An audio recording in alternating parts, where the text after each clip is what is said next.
Okay, good night, everyone.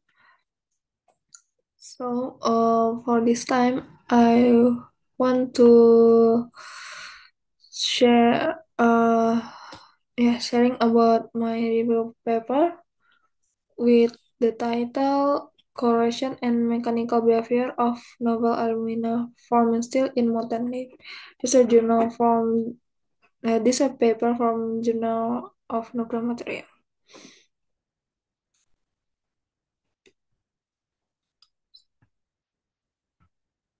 Okay, for the abstract. Three new multi-pass aluminum forming steel with composition ferro 10 until 15.5, chromium 10 uh, until 12, nickel 3.5, aluminum 5% for episode to stagnant of lead at 550 and 350 degrees C for up to 1000 hours. The experimental alloy promised stable and progressive alumina layers of both temperature, crucial for preventing lead penetration and material degradation. In contents, 316L and T91 steel, candidate material of nuclear application, showed insignificant oxidation lead penetration. Particularly at the higher temperature, the designed alloy retained their mechanical properties after exposure, with one of them even increasing yield strength due to phase transformation. The findings highlight how the potential of these new alloys with no-reactive elements and non-modern chemicals treatment to operative in environment with high temperature liquid lead, such as Gen 4 nuclear reactors or high temperature concentration solar power plants. So for the introduction, the escalating global demand for energy coupled with the need to reduce greenhouse emission demands new clean technologies with high efficiency. Due to their high boiling point of 1745 and 1670 degrees C, lead and lead bismuth aesthetic LB are able to operate at high temperature at atmospheric pressure without causing refrigerant boiling. Lead have opposite thermal properties to be a stable transfer fluids, but is also effective at shielding gamma radiation. Acting as an additional barrier to harmful emission the reactor would produce. One researched way to mitigate the lead attack is controlling the dissolved oxygen levels in the liquid metal. To the ideal oxygen content won't be below enough to inhibit the PBO precipitation, which can cause clogging in the HTF loop, but high enough to facilitate the formation of protective oxide layers like ferro 3 oxygen 4, chromium 2 oxygen 3, and aluminum 2 oxygen 3. The processing matter of the chrominal layer, okay, which the most stainless steel rarely on for corrosion protection will not be stable enough to shield them in high temperature liquid lead environments. To push for the temperature above 500 degrees C corrosive environments, the different steel alloyed with aluminum have been resisted in the recent years. Despite all their capabilities, no material is the perfect for use in a high irradiation, high temperature, and highly corrosive environment. Ferrochromium alloys are resistant to irradiation swelling thanks to their BCC structure, but they are also stable to high temperature creep and irradiation hardening because the same structure. One explores strategy to address the high temperature creep resistant rock oxide depression streaming ODS. However, this make their use prohibitively costly for many industrial applications. AFS steel, despite their high creep resistance, are prone to the stress corrosion kraken and show poor irradiation swelling resistance due to their austenitic structure. After being exposed to a specific liquid metal, a solid metal loses ductility and fracture toughness, exhibiting a more brittle behavior than before exposure. L LME and LME and in LBE effects, mostly ferritic matrices still at temperatures in the 300 until 350 degrees C range, while lead enrichment is much less common. The goal of this work is to analyze the corrosion behavior in molten lead of the three noble alloy based on ferrochromium nickel alloy with multi-phase structure.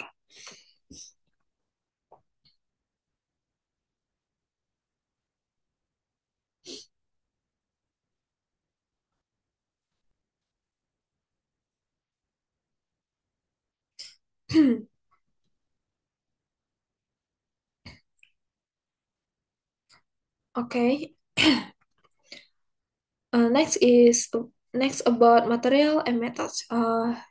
Alloy design. In short of aluminum forming steel, aluminum content was evidently important, but being short of strong ferrite stability in content had to be retired. The Scarafer diagram was taken into account especially with regards of the aluminum and carbon content, which had the best result to avoid express ferric stabilization and achieve the desired ferritic metastasis structure. NB stabilized left ferrite to MB phase with the alum of course MB carbons reduced to the chip resistance of the steel and can even support afterward diffusion aluminum, hindering for the formation of alumina. And a lower limit of 3% was considered for aluminum content, as was the smallest concentration capable of achieving protective aluminum scale found in the literature. A lower limit of 3% was chosen for aluminum content. Oh, sorry. Okay. Ideally, the alloy would have a fully authentic structure at 1100 degrees C and highest martensite, martensite star temperature to the form as almost martensite as possible. It should also present best stability from room temperature until the operating temperature range of 550 until 650 degrees C. So, at the oxidation temperature of 550 and 650 degrees C, the compression are mostly ferritic metastatic. It is worth noting that B2 nickel aluminum will probably precipitate during the corrosion test and they are stable about oxidation temperature. B2 nickel alloy participant is not only reinforced steel through fermentation hardening but also safe also during oxidation. So we can see in this table one, this is a composition of alloy used in the prison walls with three variation. And this in this figure one, we can see the thermodynamic simulation showing the SVT phase and their function for function temperature. Three a if MR if A F M A R alloy cores are shown Ahmar 10 to 10 solid line and Ahmar 10 to 13 dotted lines and Ahmar 12 to 14 desert line. So you can see it is a structure of BCC and FEC for uh, Ahmar allies respectively. Uh, for the pouring metallurgy processing lot, the Ahmar alloys were preolate and gas atomized by shade. The powders were sintered through the small furnace sintering in a graphite die 20 millimeter in diameter. At the tungsten foil of 25 to 50 micrometer was placed between the inner walls of the die and the powder, isolating the alloy from the graphite and preventing carbon contamination. A heating rate at 400 degrees C per min was used to reach sintering temperature at 1100 degrees C held to 5 min while applying at 50 megapascal initial pressure under 10 to 2 millibar low vacuum. This sintering cycle was chosen because it had been previously atomized with the same day geometry for similar alloy. For characterization methods, the same fate and the same equipment with an EDAX electron-based diffraction ABUSD camera Velocity Pro was used for a grind and pass analysis. To differentiate between martensite and ferrite, the image quality I key parameter of the EBSD analysis was employed. The study of IQ maps is a proven method to distinguish martensite which is characterized characterized by the presence of the most defect from ferrite. And a sample of the process performed on a quenched sample of Ahmar 10 to 13 shown in figure 2. So we can see this image quality map and this distribution from ABSD analyze. So this for magnetic and this part is fried and magnesite in this fried. To evaluate the mechanical properties of the sample before and after session, probability-based indication proximity PIP was used. For correction trace, the using the alumina crucible containing sample and the lid were positioned inside the steel core glass tube. Knowing the H2 or uh, H2O ratio and the PO2, this is a possible estimate of the sea sulfate oxygen in the liquid lid. This method assumes that the only material absorbing oxygen in the liquid PB, discarding any potential oxygen absorption while the still samples of the alumina crucible. Of more samples were cut into semicircle of 20 millimeter diameter and approximate 2 millimeter in thickness. Samples measuring 20 x 10 x 2 millimeter cubic were the cut from commercial steel 316L and T191. So we can see this Ellingham diagram showing the gas free energy formation of oxide. So this for PBO, this for NEO, and this for uh, ferrocite. And you can see this experiment condition at 550 degrees C and 650 degrees C. So, uh, this at table 2 parameter use and the question test. And for the result, the 316L grade demonstrates some protection at 550 degrees C, forming a thin oxide scale with no visible penetration. However, at 650 degrees C, the oxide scale becomes a significant uh, thicker as a data at table 3.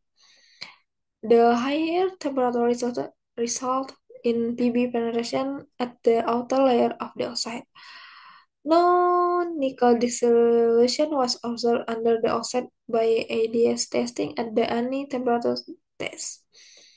So, for the case of steel T91, we can see at the 550 degrees C, the oxide format was approximate uh, 30 micrometer thick and uniform to the surface of the sample, with the penetration upper part of the scale. Yes. And at 350 degrees C, lead penetrated through the interoxide scale, and dissolution of the metal beneath of the oxide scale was observed, pre- predominantly at the grain boundaries. And at the lower temperatures of 550 degrees C, the oxide was developed through the inter-oxygen processing, exhibiting increases the thickness for all three armor alloys between 500 and 1000 hours. This is not the case of the higher temperature. In the 650 degrees test, the oxide of armor alloys exhibit minimal change in the thickness over the course of the experiment, suggesting the oxide was formed during the initial 500 hours at this temperature. No evidence of the lead penetration or oxide nodule was found on any the three of more alloys after test at the uh, either temperature. For the stainless steel 316L, uh, a significant change was observed following the increase of the test temperature. The the oxide scale became one of the magnitude thicker and more irregular with greater dispersion in its value. The contrast of the expected trend, the T91 steel exhibit the reduction on oxide thickness, increasing temperature as shown in table 3. You can see this for different temperature, a change in the governing oxidation behavior must exist, which will be explored following this section. So, EDS analysis of the oxided armor sample were revealed that the oxides formed at both temperatures were similar. You can see from this result, this graph, the EDS line test revealed that the oxide formed were mainly rich in aluminum at the case. Yeah, you can see the Ahmar 12 to 14 was the only one that formed chromium. Yeah, yeah. For the former chromium, this layer under the aluminum was aluminum at 16 650 degrees C, which was expected sign the formation with the highest amount of chromium. So, another finding of EDS analysis was the presence of B2 nickel aluminum precipitates, which were not present in the initial microtester, as confirmed both by SEM and TEM analysis pure deoxidation. Figure 7 show a microsector one of the less Ahmar 10 to 10 before correction test were no precipitates other than some nanometric aluminum rich oxide particle can be seen. Prior to the oxidation of Ahmar 10 to 10 sample was fully metastatic structure characterized by elongate grains with low AQ values. In a contrast, Ahmar 10 to 13 had fully periodic structure, and Ahmar 10 to 14 had duplex verticalcentric structure but a high AQ values. Okay, following the oxidation at the two temperature, both of Ahmar 10 to 10 and Ahmar 10 to 13 presented fully ferritic structure. Indicating a small defect in their structure. In the case of the Ahmar 12 to 14 alloy, the outstanding fraction lower and the AQ maps show two types grains, one dot and other leg grain as seen in figure 8. This indicates a present both of ferritic and metastatic in the earth structure. All these structure change when quantified and the best distribution in H is summarized in table 4. So this table about best distribution before and after exposure mutant PB was calculated by EBSD analyze M. Macroside, F. Ferret, and A. austenite. So we can see the different result. Both time and the temperature had a negative effect on the mechanical properties most of the alloys, with the greatest gap between asyntret and post-exposure yield strain being of 30%. Ahmad 12 14 sample was the only one that show an improvement in mechanical property following the correction test from its original value of a UTS equal to 719 megapascal and YS uh, equal to 294 megapascal before exposure.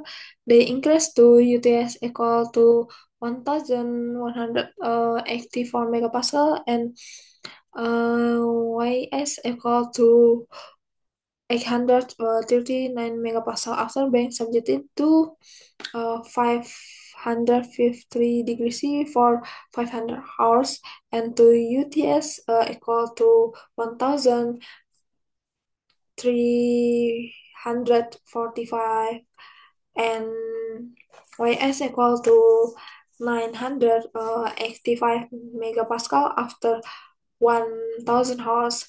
The correction test at 650 degrees C was improved. This alloys UTS and YS although the not as dramatically as the test at 550 degrees C.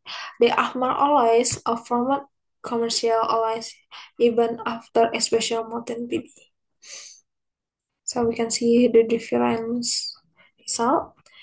And I'll design a formal protective outside across the surface. No evidence a local attack or late penetration was found for the Ani Ahmar alloy after 1000 under the molten link either at 550 or 650 degrees C. The oxide formant will provide the thin prototype legality and the temperature with the thickness less 600 nanometer in all cases. Although 1000 hours, especially are relatively short of for confirming the long-term oxidation behavior, AFS still reserves similar amounts of chromium and aluminum as the ones employed in the present watch. 14% and 2.55% have shown a long-time corrosion resistance in Lockheed PB in the past.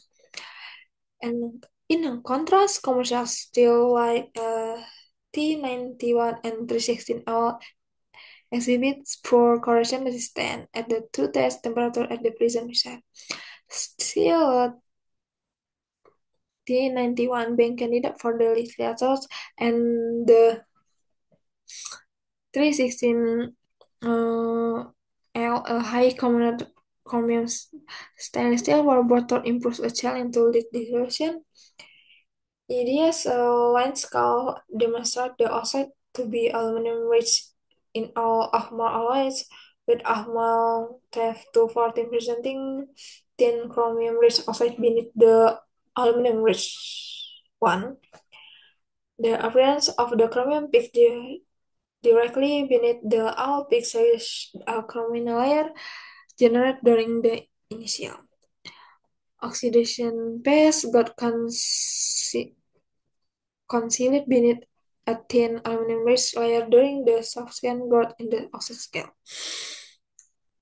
It is worth noting in the protective alumina layers were formed after exposure to the molten lead at a elevated temperature, even the absence of any reactive elements, re the composition.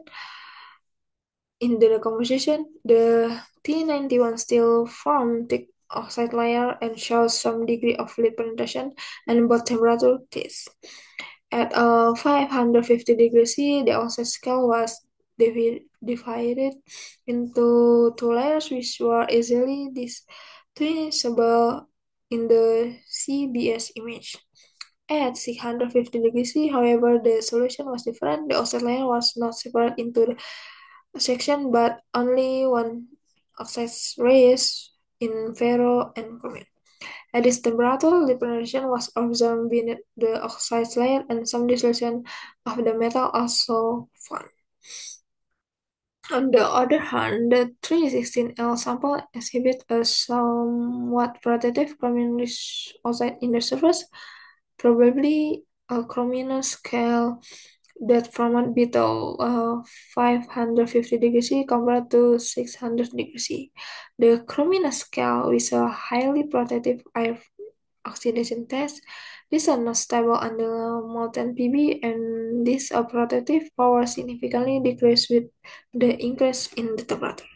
In both temperatures, lead penetration was observed through the oxide.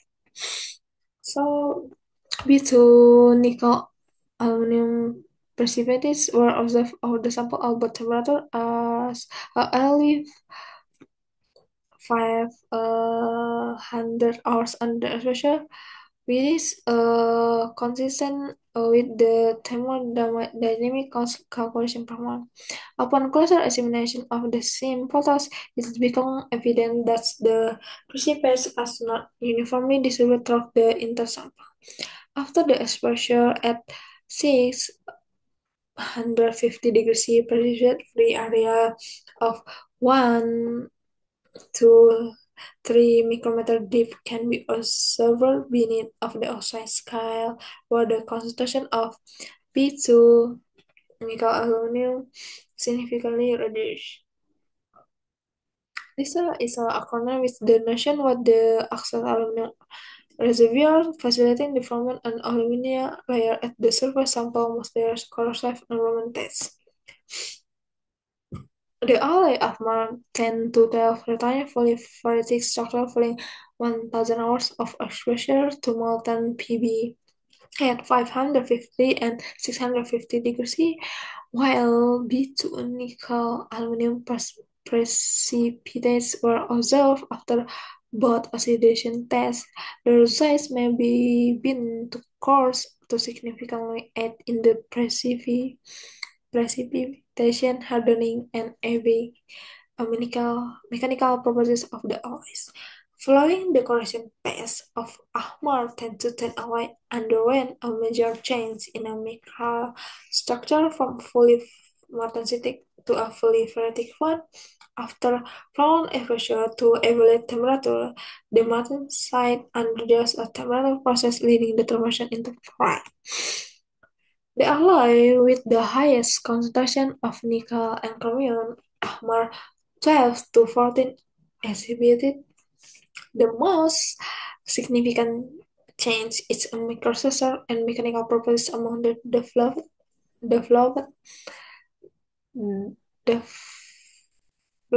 alloys. The alloy's microprocessor went from a duplex ferritic austenistic one before exposure to a mice martensite, ferrite, and austenite in the different percentage after the corrosion test. During the oxidation experiment, the forming of aluminum layer and the B2 nickel aluminum precipitates result in a reduction of elements in the matrix. So, starting a microstructure with the 30% austenite and no martensite exhibits the lowest yield strength 294 megapascal due to the low elastic limit of austeness of the austenite. After the 1000 hour correction at 550 degrees C, the alloy had a martensitic fraction exceeding of the 50% and austenite fraction is only 10%, which explains the increase the yield strength to 984 megapascal. Following the correction test at the 650 degrees C, martensitic fraction is lower at 33%, and the austenite fraction is 18%, which is less than the one present before exposure and more than after the 550 degree C exposure. The explain of the value strength obtained the sample after the condition at 786 megapascal. So the conclusion from this paper are the three probes formation will avoid to form thin productive aluminum layers molten at 550 and 650 degrees C following 1000 hour exposure. Stable average oxide were formed with aluminum content of 3.55% with addition of reactive elements to the composition. B2 nickel aluminum precipitation during the oxidation test might have played an important role for the formation of a stable uniform oxide scale. The thickness of Ahmar alloy's protective oxide did not change with the increased temperature. However, the same temperature should from 550 to 650 degrees C resulted in a substantial thickening of the oxide from 316L together with the deeper lip penetration. The mechanical properties of design armor alloys prove to be greater than both commercial alloys 316L and T91, even exposure to molten lead. The microstructural change after exposure to elevated temperature result in decline the yield strength of the armor 10 to 10 and Ahmad 10 to 13 will find a structure 100 ferritic. However, Ahmad 12 to 14 improve its mechanical process thanks to allowing in its austenitic fraction and formation of martensite after the experiment. So, just the for me about the developer in this time. Okay, see you next time.